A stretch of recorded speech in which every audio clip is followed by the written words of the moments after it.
Is that the reason why China wasn't named? What sparked your interest when it came to international relations? Jawaharlal Nehru University was the only place which offered that you could do nuclear physics and join for a research in international affairs. Who shaped your worldview? Mr. K. Subramaniam, he also happens to be the father of Jason. To understand Trump, we need to understand how American history has evolved. So Trump is very, when we mention India to him, trade always comes to his mind. He calls us tariff king. Yeah, so India is a tariff king. Everywhere India is seen with great suspicion because we don't know when to stop bargaining and when to close a deal.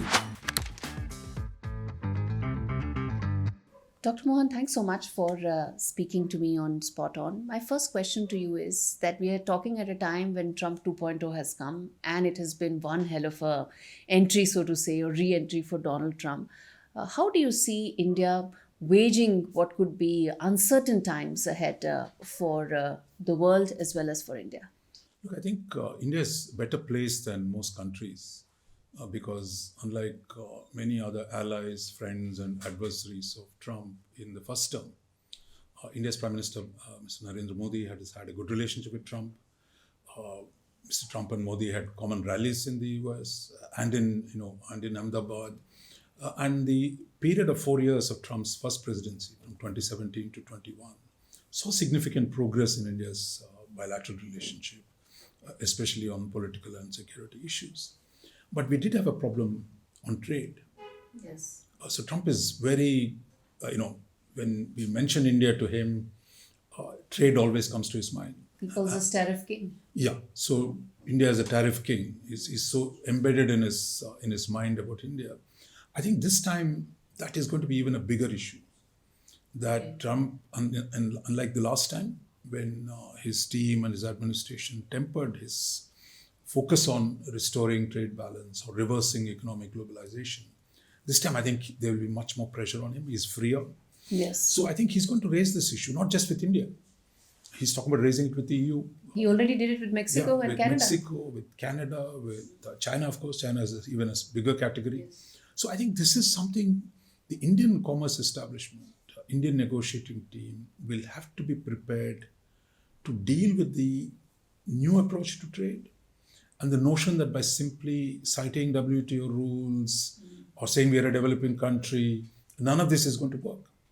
Okay. And the fact is, India today's biggest trade partner is the United States. US, yes. So if you include goods and services, it's almost $200 billion of trade. Yes. And we have a surplus, Yes. which is kind of draws attention to you. We're not in the top 5, but in the top 10 in terms of the surplus that India has. So I think addressing the question of trade, of ensuring a balance, of how this goes on, are there things that India can buy more from the US? Can we facilitate more American investments in India so that some exports can take place to the US? I think these are the way India will have to move fairly quickly. To anticipate what could anticipate be and coming also from. being able to deliver deals. Yeah. One of India's problems, our trade negotiators have been, they find it very hard to close any deal. It's a permanent negotiation our ability to say, look, give and take and say, look, let's Lock do a and deal. move on. Yeah. So I think our tendency is to prolong negotiations, hoping like hell, something will change. Yes. But I think now there will be significant pressure to demonstrate flexibility. And it's not as if India has to make unilateral concessions. The question is, Americans are open for give and take. So the question is, do we give and take? Are we capable enough to do that? Those will be tested. And my sense, the stakes are high. And as we know, Prime Minister Modi is a pragmatist. So therefore, I think how he gets the trade establishment, the trade bureaucracy, to deal with the Americans from a flexible, pragmatic way so that India's long-term interests actually are protected. And given that Donald Trump is a negotiator, he wants to sort of close deals, do you think this would really be the hallmark of how he approaches relationship with India? Not just with India, with everyone.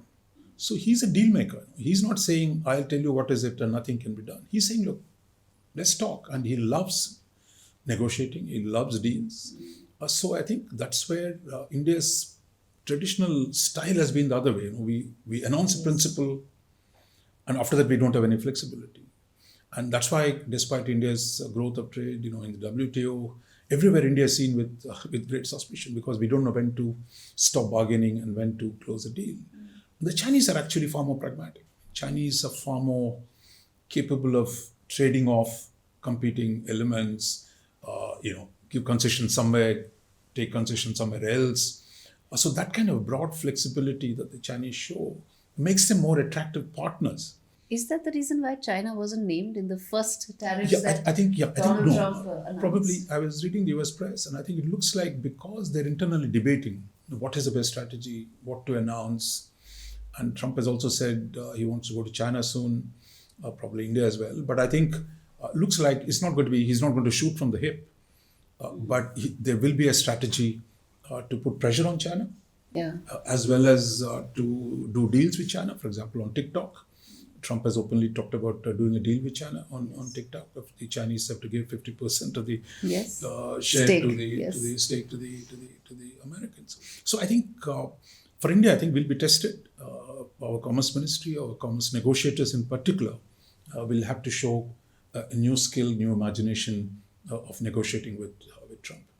What out of box thinking can we do when it comes to closing trade deals, moving on, and ensuring that there's no bad blood? Look, no, it's not a question of bad blood. I think in trade politics, every country are difficult. I think in India, the established industry doesn't want to cede its market share, that there are too many vested interests that want to protect. So, but now I think a time has come for India to take a longer term view, and that how do we use the trade regime to modernize Indian economy, to expand its trade globally. Those issues, I think, will be front and center. And I think we'll see how India will actually do this. The other issue, I would say, which India will be tested a lot less, is the question of illegal immigration. Look, I think, Indians today, we know there are 5 million Indians in the US. Half of them are citizens, others who are working there, students, professionals, short-term workers. I think the two sets of problems that are emerged. One, I think there's been a growing illegal immigration of Indians into the US. Yes. Crossing both the Canada border as well as the southern border with Mexico. So I think in the US, the debate is really, in fact, as he said on Monday, his speech, that he's going to start the process of deporting illegal aliens. Yes. And there I think the question is, does India has always said in the last couple of years that, look, we are for legal migration. Yes. We don't support illegal migration. But the question now comes, is India willing to take the deportees back? There have been some deportee flights have come to India. India has quietly accepted some of them. But now Trump might want to see a bigger scale of Indian acceptance. So how we work this out, this arrangement, of how do we take back illegal aliens? How do we work out a process? So there, I think, if we can negotiate a quick protocols on how to work this out, how to get back the illegal immigrants, I think it's in India's own interest, quite clearly, that we want Indian passport to be respected. That those who go professionals, Indian computer engineers, Indian scientists, Indian doctors who work in the US, so we want more of them to go. And the illegal immigration actually spoils the chances of that. Therefore, I think it's in India's interest to make sure that our legal migration grows, while the illegal immigration, we work with the American authorities to sort the problem of illegal immigrants. But there's a second issue on legal migration as well. But there's not much we can do about this, because there is this fight between Musk and other technology companies which want Indian technology talent to come. The H-1B visa, for example, is dominated by Indian engineers going there to work. Now, some in the MAGA movement, that is Make America Great Again movement, people like Steve Bannon and others, they say, look, this idea that H-1B visas are being given only to talented Indian engineers, they say it's not true. They say actually this is used to bring down the wages. There are actually skilled Americans, but you're getting Indians because Indian labor is cheap. We're talking about Indian engineering labor is cheap. So, but this is not an argument India can settle. That's an internal argument between the American companies. It's just responding to demand and supply, right? To some extent, India So it's their internal fight. Yes. So the MAGA people are saying, look, you don't bring these people. There are enough talent at home. Promote the domestic talent. While business guys say, look, no, it's cheaper to get the Indians quickly and do the work. So it is their internal argument. I don't think we can influence that argument, but I think we should watch that argument. And eventually, I would say we must also move beyond H1B framework. That we can't really, it's not in our interest to have this permanent body shopping, that it's a wage arbitrage. And I think what we need is to invest in Indian technology talent, to do more work in India, more scientific and technological work in India, make it easier for the American companies to work in India with Indian technological talent, and to put our tech talent to good use. You made some very important points, sir. Let me ask you about the illegal immigration. The other side to the illegal immigration, it's a very big issue. I mean, Indians are in significant number, and at some point of time, the Trump 2.0 regime will, of course, ask. But the flip side to it is that people who do cross illegally the borders, the first thing they do is they tear their passports. A lot of South Asians can be seen as an Indian. I mean, for a Bangladeshi or for a Pakistani or an Afghani, it is better to be an Indian than to be a Pakistani, because they feel that they probably better their chances. You are absolutely right. So will that complicate the whole problem? Of course. I mean, so that's where the question of working out the protocols comes. How do we work out this problem? But I think the question is, can we work quickly, speedily, to agree on a set of protocols of how to sort this out? Because I think, I don't know how far Aadhaar and others, digital identity that India has can help. But I think we'll have to look at technical means to make sure that this doesn't become a political issue. Yes. That it becomes actually India is working with Washington to deal with illegal immigration, and finding the right procedures and protocols will be a challenge. In your assessment, sir, when the Trump administration said, and in fact the president also said millions, he keeps saying millions, not thousands, but millions. The total numbers are large. It's not just Indian engineers who are going. It's a large or Indian number. Businessmen. Actually, it's a Latin American migration from the south. Exactly. And from all over the world, actually, people come in such large numbers. So I think, there are different counts of how many million there are. But is it possible? I was going to say, is it possible to actually deport millions of people? No. See, it's not going to be easy. There will be legal complications. Second, American agriculture won't run without migrant workers. Yes. So the question then becomes, a lot of small businesses, illegal immigrants work. So if you're a small engineering company and you have somebody coming from Mexico working there, if you go and say, okay, now I'm going to remove these 4 guys you have in your factory floor, it's the American business that's going to get hurt. Yes. So that's why he said, I will begin the process. He didn't say, today I'm going to throw out 1 million people. So I think this has to work itself out. I think what he said yesterday, and what has come through in the last few weeks of debate, focus on the easy parts. Low-hanging fruits. So he talked about the criminal gangs in American cities. You start with them. You start with just the border itself. Don't let more people come in. Yeah. And those who are in, and within that, start a process of verification. And those who are already in their custody, those will be easy to get rid of. And the criminal gangs, which I think there you will see probably use of force. But there again, American is a federal state, a federal country. Therefore, democratic states might not cooperate. So there will be all kinds of issues will come. Meanwhile, courts will step in, like they did last time, and say this can't be done, that can't be done. So I think he's going to have a huge battle. But I think the battle is joined. And the question is, how much power does he have and how much does he use to get going? That's why from the initial rhetoric, what he said on Monday, he's saying at the beginning of a process, focus on specific subsectors rather than taking the whole thing at the same time.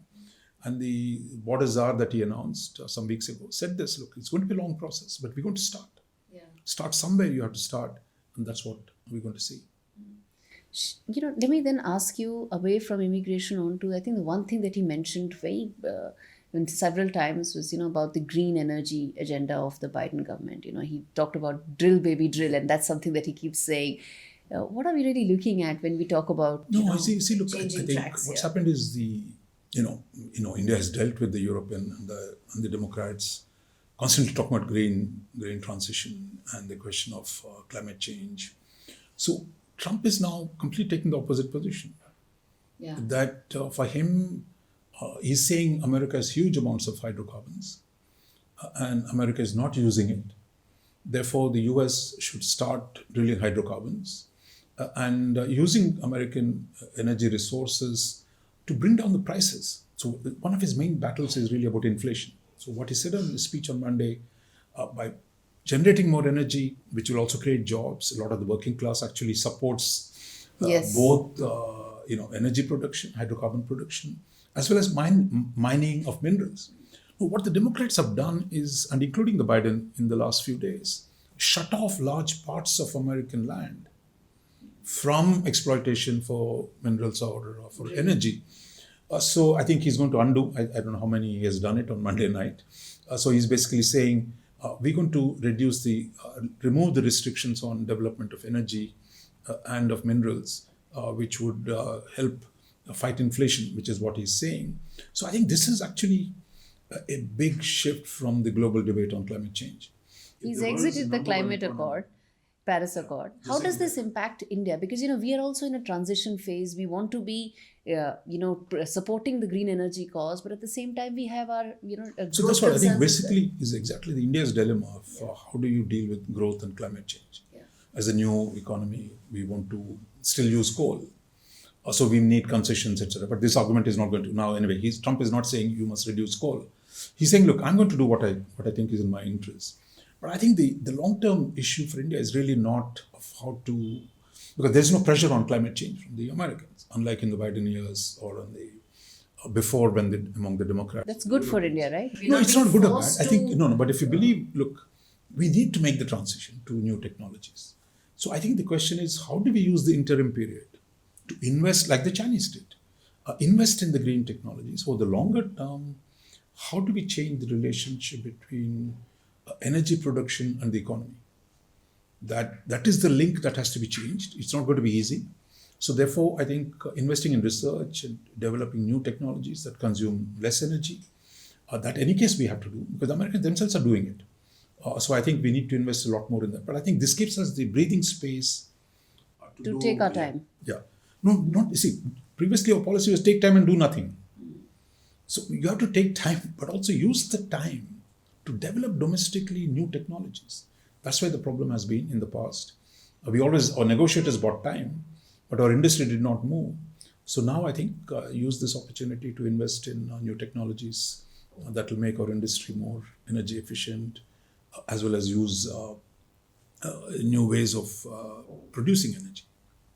Technology, when we're talking about in terms of US-India collaboration, with Musk being there, almost like the, omnipresent in the cabinet, how do you see technology collaboration between India and US? Look, I think this is really, technology has been a central feature of India-US relations going back to decades. Now, I think in the last few years, again, under Biden, we saw the initiative on critical and emerging technologies as a major piece.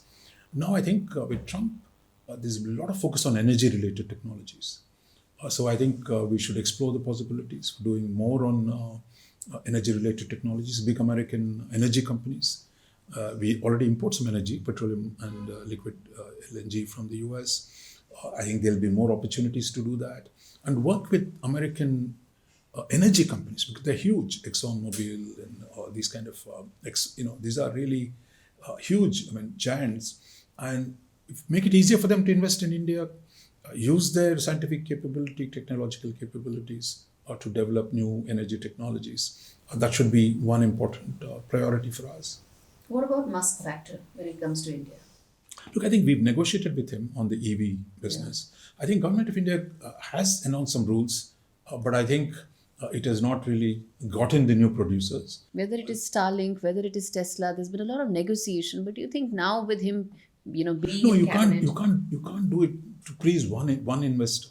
So it has to be a general policy of promoting or creating conditions under which, whether it's space technology, whether it is EV technologies, how do you develop a broader range of policies? It can't be just say, look, somehow we'll get Musk, because that is not the way to go about it.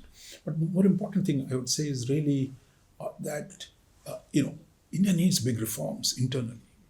For example, if we want to go on space, we need to change the Space Act. If you look, Americans today, Trump is talking about nuclear energy, small and medium reactors. So there, I think we need to reform the Atomic Energy Act. We need to change the Liability Act. We need to facilitate the entry of Indian private sector into these industries. Those reforms have long been pending, and we've not done them.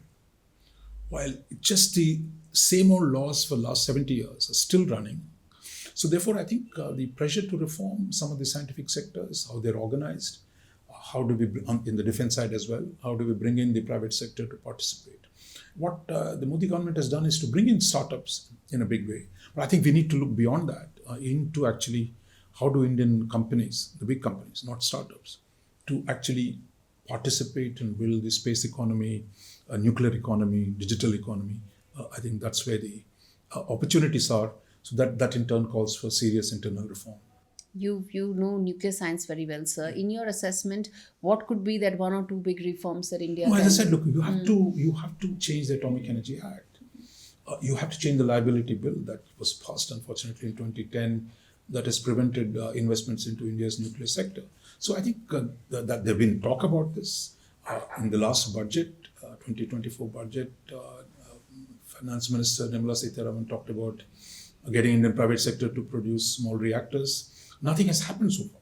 So I think this is where we need to move much faster in the technology sectors, because I think what Trump is doing, unleashing the full power of the American technological sector.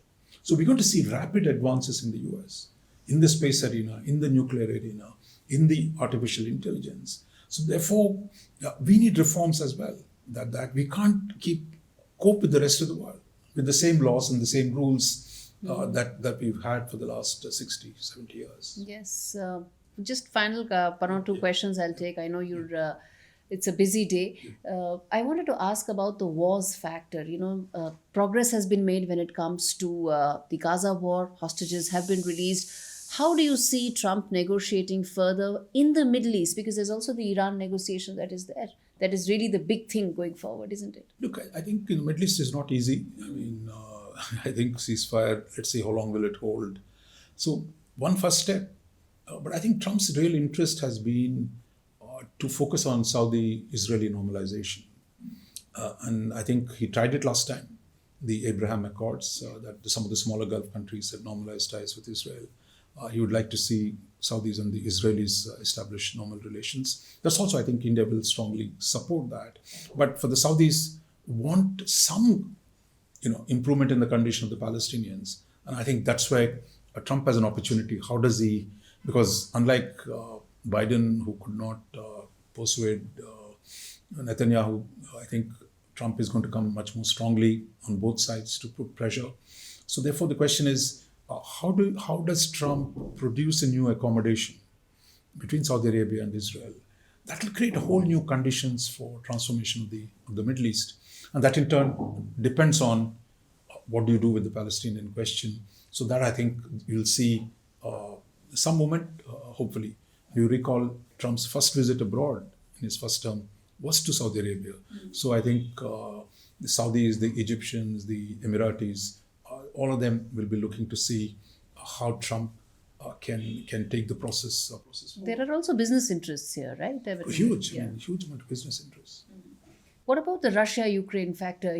Everybody was expecting, in fact, Mr. Putin to even get an invitation for the inauguration ceremony, but that didn't happen. But where do you see the Russia? Putin got an invitation. He was not going to travel to Moscow or Washington to attend. Like Xi Jinping, look, I think there be reports that they are in communication. If not direct phone call, President Trump called Xi Jinping on a phone call.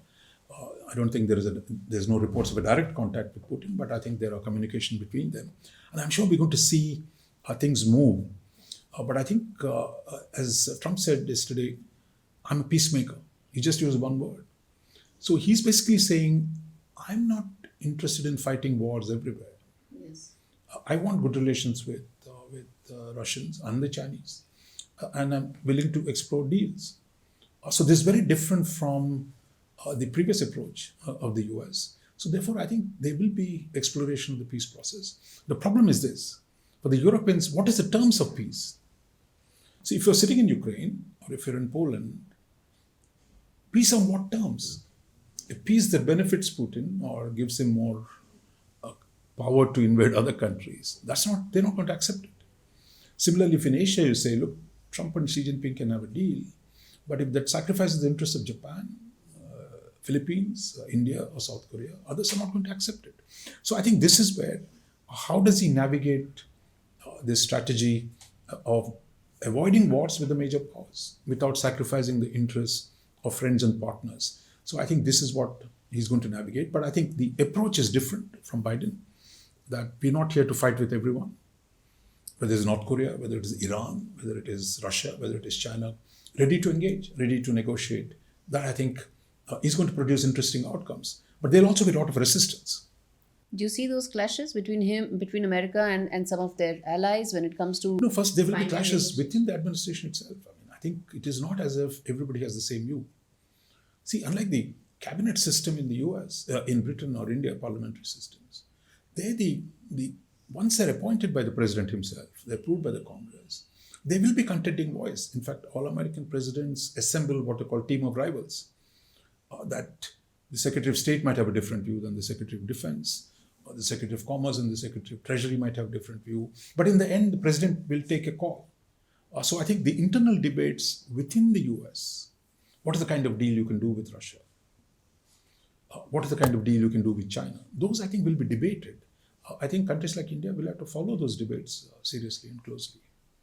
As a celebrated academic, journalist, foreign policy thinker, I think a lot of viewers want to just ask about, what sparked your interest when it came to international relations and foreign policy? Because you started off with nuclear science, you also were a journalist. So talk to us about your interest. What started this? No, I was doing physics and nuclear physics in particular. So I was hoping to do a career in nuclear physics.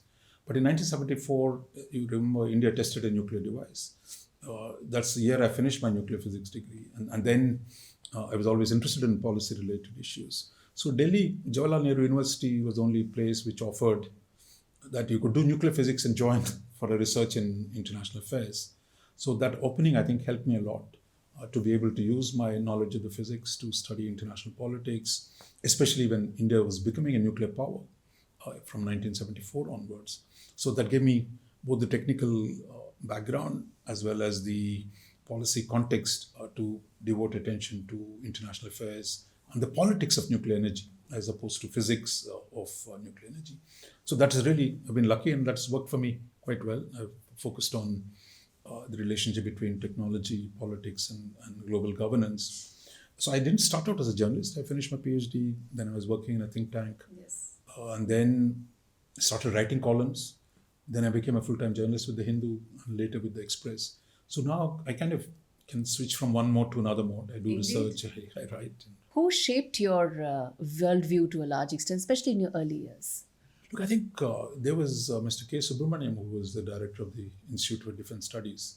He also happens to be the father of Jaishankar. So he was a big icon when we were researching, international affairs. And then I worked with him for a few years at the Institute of Defense Studies. So that was great mentorship from him to be able to see the world in realistic terms. That's what Mr. Subramaniam taught many of us. Be objective, be clear, and don't get swayed by ideological arguments. So I think that was a good training with Mr. K. Subramaniam. Any books, authors that are your go-to to really, on any issues across the board that you... No, I think today, actually, the time and the world is in a turmoil. I think it's important to study history. Normally, there's enough on the internet to read what's happening today, yesterday. But I think understanding historical evolution, or for example, to understand Trump, we need to understand how American history has evolved. What were the contending views about America's role in the world? Because I think many of us simply take the US as one black box, and that there's a single US out to do conspiracies against everyone. But as you see today, the arguments are within the Americans themselves. So there's no single, genius sitting somewhere and deciding everything for the world. No, they're deeply divided. There are multiple views, there are multiple contestations, there are isolationists, there are internationalists, there are restrainers, there are muscular foreign policy wallahs. So I think each society has a complexity.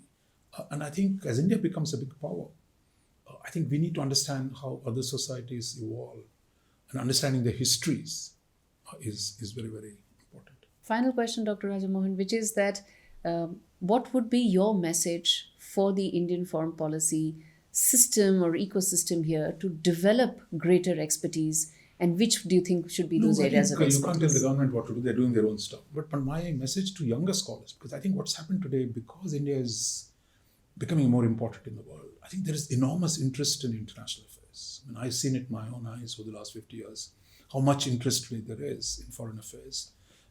I get messages from people doing engineering, technology. They want to do more of the geopolitics.